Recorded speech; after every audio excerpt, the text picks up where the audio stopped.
কাটা ঘায়ে নুনের ছেটে দিলে কারই বা ভাল লাগে বলো। এখন বীরেন্দ্র সেহবাগ ঠিক সেই কাজটাই করে যাচ্ছে। রিসেন্ট শেষ হয়েছে পাকিস্তান ভার্সেস বাংলাদেশের ওয়ানডে সিরিজ। 3 ম্যাচের এই ওয়ানডে সিরিজে 2-1 বাংলাদেশ কিন্তু এই সিরিজটা জিতে গেছে। প্রথম ম্যাচে বাংলাদেশকে মাত্র 114 রানে অল আউট করে দেওয়ার পর সকলে ভেবেছিল পাকিস্তান এই সিরিজটা যথেষ্ট দাপটের সঙ্গে জিতবে। কিন্তু দ্বিতীয় ম্যাচে ঠিক পাল্টা দিয়ে 114 রানেই আবার বান্ডিল করে দেয় পাকিস্তানকে টাইগাররা।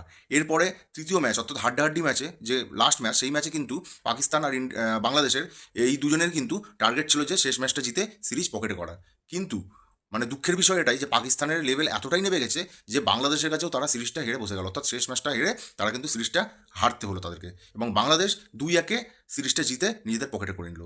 শেষ ম্যাচে কিন্তু পাকিস্তানের ক্যাপ্টেন সালমান আলী আগা একটা ভালো সেঞ্চুরি করেছে, আর অপরদিকে বাংলাদেশের তানজিন তামিম, সেও কিন্তু একটা ভালো সেঞ্চুরি পেয়েছে। এছাড়াও লিটন দাসও ভালো পারফর্ম করেছে। সব মিলিয়ে কিন্তু এই সিরিজে বিশেষভাবে তার গুরুত্ব কিন্তু ছিল না, কিন্তু সেহবাগ একটা ভালো কথা বলেছে যে এই সিরিজটা কিন্তু হওয়া খুব দরকারি ছিল।